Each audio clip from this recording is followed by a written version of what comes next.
It's the Daily Drama Podcast with Stephen Bradford, presented by dailydrama.com and the sun in Steve's Dude, dressing. I know. I said usually we're so good at like rigging stuff. Yeah. I have zero rigging skills right now because I'm on lunch and we're trying to get this podcast finished before our big week next week. Well, the next couple of days are big for me, and then I fly out on a red eye to Chicago and we hit the ground running. I think you've done that one time. Yes. I can't remember where it was, but you came in and you went and got the rental car and it was like, okay, here we go. Yeah. So it's red eyes into a day show is not ideal. no, it's not. No. But I'm hoping we get a chance to run through it once. I think we should get there early enough to do that. Well, we generally have to. We generally have to get there pretty early because doors open. Check anyway. And then our first show is in the Chicagoland area. And remember, they're downstairs. They have that big green room downstairs. Yes, that's green room. Fantastic. So I think we can, because some of our show is some of our show is improv and segment based, so that's something that we can just kind of play as we go. But then there are certain parts that need to be memorized and need to be timed out and look like we know what we're doing, otherwise it doesn't play. Yeah, we're good at faking that too. It's amazing that when you come down to it, the details that have to be so I talked to the person that runs the club in Chicago because we shipped all of our stuff to her. And the last two things I sent to her were some of our decorations. And I sent them via Amazon and just sent them to her, not like to me care of her. Yeah, that's funny. So she got a couple random Amazon products, like with this really cheesy holiday tablecloth and a tabletop tree, being like, am I getting pranked? Because evidently, I guess she is not the biggest Christmas person. So she thought maybe her sister, because that's funny. Also, her birthday, this woman's birthday was this past week. Funny. So she was like, I wonder if my sister was sending me prank gifts, but this makes more sense. Yes. Because I told her, I was like, thank you for receiving the merch, but also just so you know, we sent a couple Amazon packages, and I'm not sure we put our names on them. So if there was any confusion, that's what they are. That's right. You're picking up some stuff today. There's dry cleaning to do. Dry cleaning to be picked up. Merch to pick up at FedEx stores across the country. There's true. A couple minivans out there waiting for us. So we go Chicago, Cleveland, Detroit, Philly. Correct. Gotcha. Okay, cool. We have our connecting flight. I think I got the notice for an upgrade for not that expensive for first. So why don't you take care of that for us? There's no for three of us, we're in Comfort Plus. No, it's fine. Yeah, I'm kidding. 3 across, the way you like. We're good. I know. That's good. And then we usually do hotels as we go. Yeah, sometimes. I mean, in the main. Once we get to the East Coast, it'll be easier because usually anywhere there's a 2 to 3 hour drive. Right. So we could usually bust it out early, or we'll just kind of play it by ear. But we got to figure out if we're driving all the way to Cleveland after.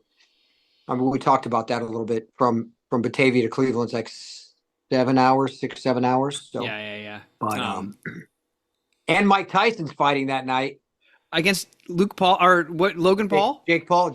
What? How many Pauls are there? There's 2. Jake and what? I'm on a podcast. Okay, thank you, Laura. Hi, Laura. Laura Wright, ladies and gentlemen. The famous knocker right there. So hopefully we'll be able to watch it in the car. Right. Do you think it'll be a quick fight? No, they'll both protect each other. Not protect each other, protect themselves. Yeah, I don't know, man. There's too many theories about this whole thing, but Tyson's looking. He's looking. I don't know what's going on here today, dude. He's pretty old though. That I watched a little video of Jake saying, he's gonna put him down, whatever. But and Jake's like, I'm younger and I'm faster, and I'm like, that is true. Like, but I mean, I wouldn't. It's true. That's true. Yeah. You're fighting a 60-year-old guy. Let's be real. Yeah. I mean, that's how fair is that? Unless you're Mike Tyson. Totally. So that's just pay-per-view on ESPN or something or other? Netflix, dude. Extra pay-per-view or just included in your Netflix subscription? Included. Wow. There we go. Netflix is stepping it up. Wow. Speaking of fights, yeah. Evidently this week, because this goes up on Sunday, evidently this week on Thursday, you punch out Drew. It's a good one. Why? What are you upset about? Willow and Michael? Him sleeping with Willow. How come Michael doesn't come punch him out? How come he sends you? He doesn't send me. You just decided to go beat somebody up? Or how does it, how did... Yeah, so yeah, how does it play out? So Michael, we're in the bar. Right. Remember we did our scenes in the bar? You and I did our scenes. Yeah. Yep. Is it what is it? The brown dog? Right? What is it? Lazy brown dog. Down dog, brown dog. So we had our scenes. Right. Actually, I think I had the scenes with Chad first. Yeah. Where he shows me the baby monitor. The nanny cam. Yeah. Nanny gate. And and then I go punch Drew. Does he know you're gonna do that? No, I'm waiting for him. In the Quartermaine den. Michael doesn't know? No, Michael does not know. Does not know. So and you're waiting for him in the Quartermaine den, and do you say something or do you just launch in? He comes in with Nina. Okay. And he goes, "Oh, hey, what's going on?" And comes over to me, and I punch him without a word. And then there's a fight without a word. No word. What does Nina do? Screams. Awesome. It's a fight, dude. It's a good fight. Does someone pull you off or? Pretty well. You'll see. You'll see. It has to be stopped. Yes. Okay, but this is Thursday, so it's all one episode. I believe it is. Yeah. Yeah. I can't imagine they would chop that up into 2 shows. So right. I'm sure it's one episode and it's in the Quartermaine den, so there's other people around, and it becomes quite the scuffle. And we'll see. It felt good. Yeah. You know? Yeah. So we'll see how how they cut it together always is the magic, right? Well, for sure. But yeah, Drew's a little slimy nowadays. Dude. And also, I guess the fight is after he wins the election? Yes, after he wins. Because Nina says something about, aren't you going to congratulate him? Oh, okay, cool. Because Spinelli is at the election party. I don't know why. Because Maxie shows up. Okay. Maxie's there. And I remember I was filming. That's why then. Yeah. I was filming it. When we were filming it, they're like, hey, can Spinelli just be like attacking the snack table? And I was like, okay. That's pretty easy. Yeah. Yeah. That was a funny shooting day. But then when I saw Drew, I was like, oh, he clearly hasn't been beaten up at that point. So it's you'll see that he's beaten up. Right. Yeah. Poor Cameron, man. He's rolling with it, man. He really is. He's got a good attitude about doing unlikable things. Yeah, he's always had. I mean, he's a great guy anyway, and he always has a great attitude about everything. Oh yeah. But he's like, dang, dude, I'm just not good right now. I'm like, I know, man. You're so slimy right now. Well, I think, you have to play that it's true, that it's really love. Or else. Yeah, that's the interesting thing, right? Yeah. Because I haven't seen any of it. Sure. Like, no, I right. Exactly. Right. But if you're thinking about it. Right. The only way to really play it, I guess if it was me, right? Right. Or if it was you, is you can't just play it that it's just a fling. No, you have to, right. Like it's desperate. I have to be with this person. Yeah, correct. Damn. I would think so. Damn But the then odds. again, the dialogue could be written differently too. Like That's true. you know what I mean? And then you have to play against that. And sometimes it's a bob and weave that it's hard to do sometimes. Yeah. Yeah. Because if it's all kind of one note, hey, now this guy's slimy, man. Then it's really hard. It's hard, man. It's hard sometimes. But I don't know. So right. Yeah. But I just know that he's just not,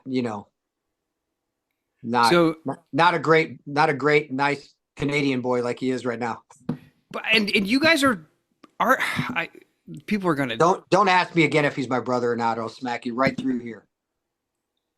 I don't know. Yes, I hear Sharice yelling at me right now. She is. Okay. She's going, he's your brother. He's your brother. Okay. All right. Wow.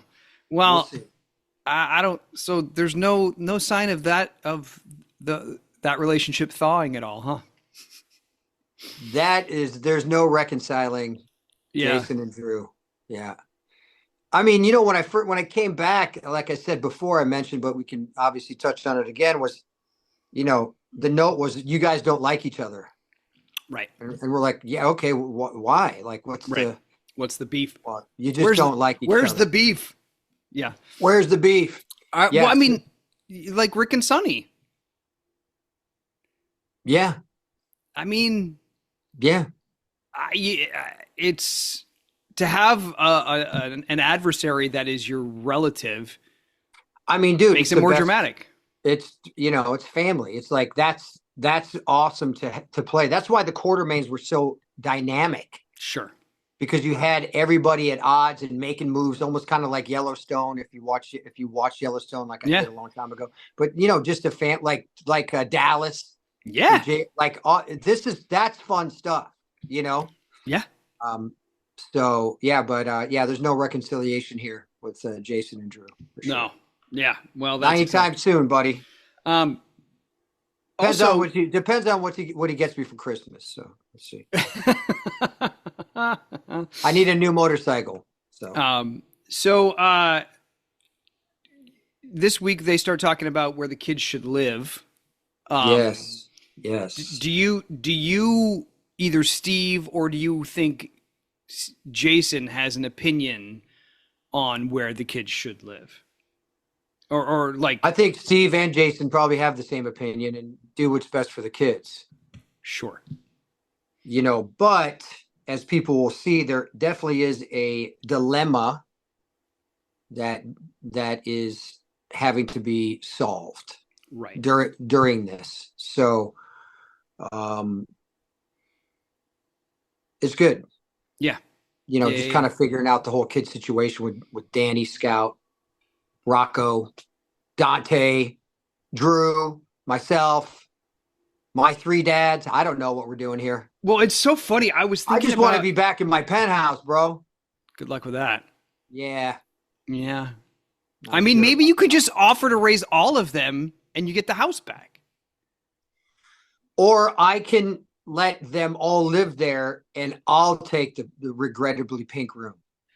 That's a good idea. Also, okay, so we put out an ask for questions on our Facebook page. Some of them came from our Daily Drama friends. But this is Kathy wondering, hey, if Monica perchance isn't coming back, she should leave the house and all of the shares to Jason. So you might, and if that were to happen, if Jason inherits the Quartermaine house, you could take all the kids and you could all live there.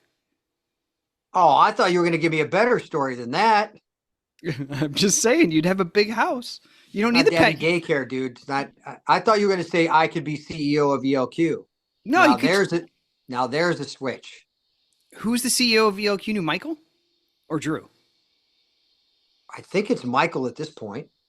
Right, but if Michael goes off and becomes a monk somewhere dealing with all this, or goes on a yoga retreat, grows his hair out, moves to Mexico, I have to step in.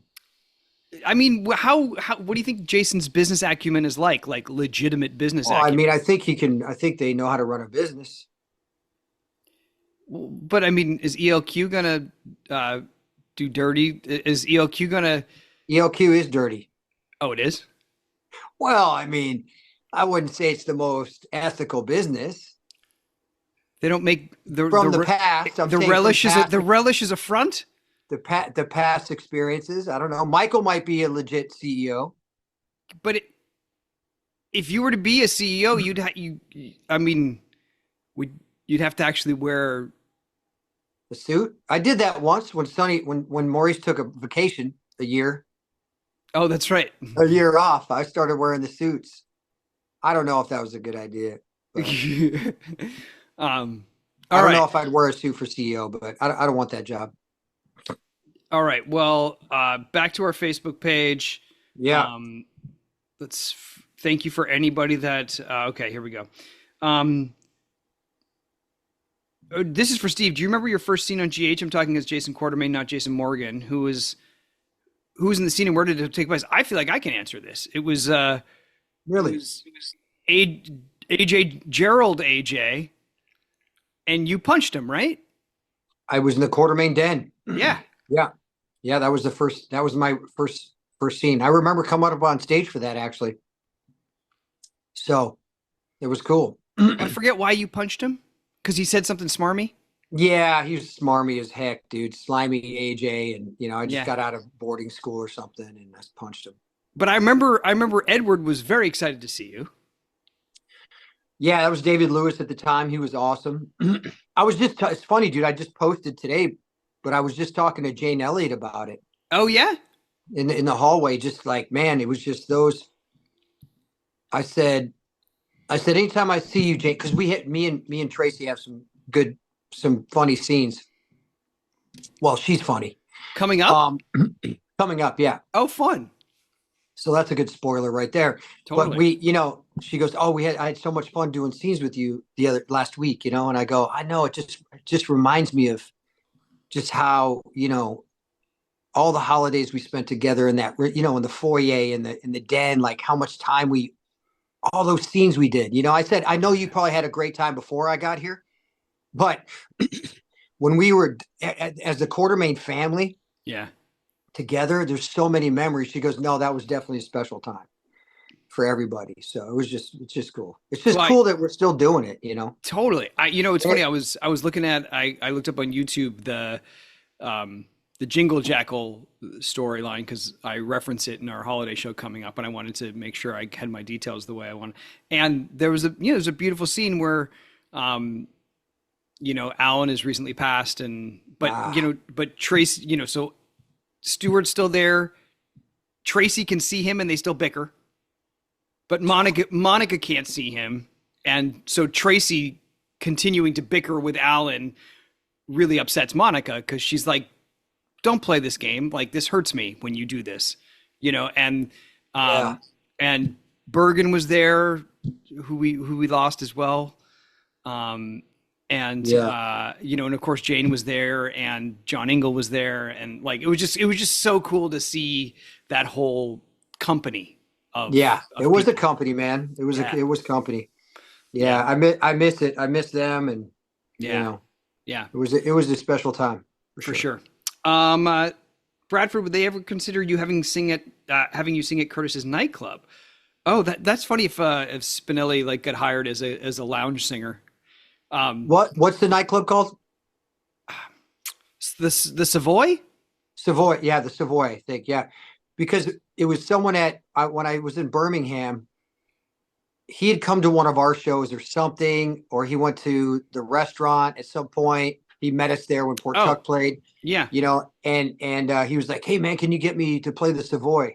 And I'm Oh, like, that's funny. "Yeah." I was like, "I don't know, man." I'm not sure if they're taking people for hire for that. That's right. I mean, are there musicians in there usually? I think there have been at a time, yeah. Yeah. But Well, I'm that would be sure. funny. I mean, obviously, there was that scene that when they started doing karaoke at Charlie's, maybe. There's a Yeah. reference that's Maxie's like, Spinelli, I know how much you love karaoke. Yeah. Um, Yeah. and Unfortunately, I could see you as a lounge singer. Yeah. unfortunately, yes, yeah. Um, That's great. We ever consider at least doing a show in Canada? The last time we did, we came up through Niagara Falls. It's hard to route for us. We because someone else said, why aren't you doing Sacramento this year? And because we're doing like 8, 9 show weeks, and they're all linked. It's a route. Yeah, And maybe we save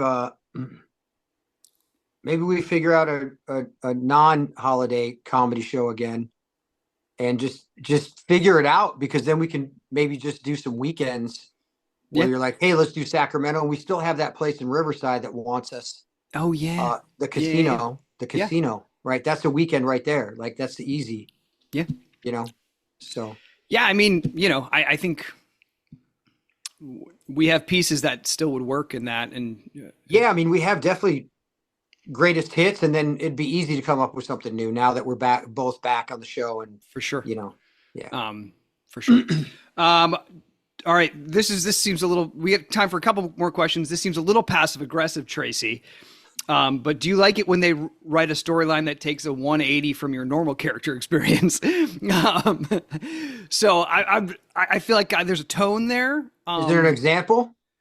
I think it's just like when they write a character in a way that the audience sees as a 180. But I think as an actor, you can look at it in a couple different ways. You can look at it and be indignant and be like, my character would never do that, blah blah blah blah blah. Or you can be like, oh, that's cool. I get to do something different. Like and hopefully you can find your way to the second one.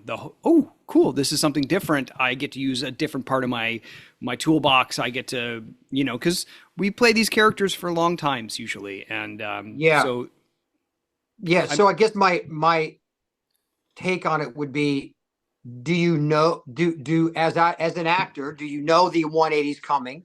sure. Right? Or is it just a 180 within a day, and then all of a sudden you have a different point of view? Sure. Right? Because if it's a 180 and you're doing something that is deemed out of character, Right. then you would have more time to make choices to maybe lessen that blow.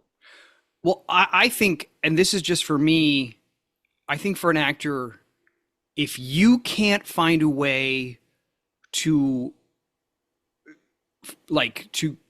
to be satisfied and to feel like you've earned that change, if you feel like you just have to do it because there's no actual, and you don't believe yourself and you feel like you can't make it work, that's when the frustration sets in. Not necessarily because you're, the character's being written that way. It's because, gosh, I don't feel like I'm earning this because it's not there. So like I have to make a jump that doesn't feel earned, that doesn't feel validated. And that makes me feel, when you don't feel like you've succeeded in that way to tell the story the way you want to tell it, that can be really frustrating for me. But what do you mean? What do you mean earned though? I'm confused on that. Yeah. So like if, when you're, like when you see the you're talking about earning it from yourself, not from writers or producers. No. Actually believing the change, Correct. yourself, Yeah, feeling like you told the story in a way that is believable. Yes. And if you don't feel like, if you don't feel like you did that because reasons outside of your own, then that can be frustrating. Right. Sure can. Yeah. Yeah. And a lot of times if there is a lot of times if there's a 180, because I think of it from my standpoint, from my character standpoint, like Jason Q to it's Jason not Morgan. Super. Huh? Jason Q to Jason Morgan. Is that what you mean? No. I'm just talking about even if it's just a 180 in a scene, like, wow, this is really out of character for me. Sure. To do this or say this. Yeah. Or maybe have this perspective. And if they really need that perspective, then sometimes I can figure out, maybe I can get a line or two put in somewhere. Sure. Or I can get something else added, possibly, not all the time. Yeah. If they really need it as a story point for me to do something. Right. So they're not, the writers and producers want to make it work. Like they Oh want to make yeah. things work. Yeah, no So one, it's no, like no one if has you ever, said, "Hey, is ever, it yeah, okay if I do this or take this beat here before I make a decision?" Almost like with Jason and Anna's kiss, yeah, oh yeah, yeah, yeah, right? This is a good example of in the moment doing a 180 because nothing was really leading up to that, and it happened, right, and they wrote it, and they needed it. right, So we try to figure out, okay, well, can I take a look and be distracted by the guard and the keys and then make the move, or how are we going to make this work? You know, right, for sure. so yeah, but it can be challenging, especially if it's a character direction. It can be real challenging. Yes, yeah, for sure. Yeah. Good question, and maybe there was no tone, Tracy. Tracy, I don't mean to put that on you. All right, well, we're as we say, we're leaving. You're going to hear this Sunday at the earliest, Wednesday next Wednesday at the late at the next soonest. So all of our shows next week are sold out except for Philadelphia and Albany. So if you're hearing this on Sunday, get some Tuesday is Philadelphia, so there may be some tickets left. Saturday is Albany, so if you're in Albany and you're hearing this, there's tickets left. And then all of our December shows still have some tickets left. Some of them are getting very close. So Yes.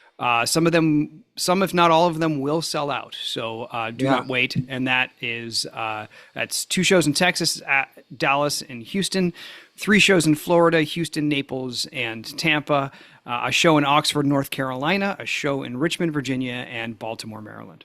So It's going to be fun, buddy. StoneColdandtheJackal.com for all those tickets. And Thank you guys. We appreciate you guys so much. DailyDrama.com for everything else. Yes. All right. Have a great, great week, everybody.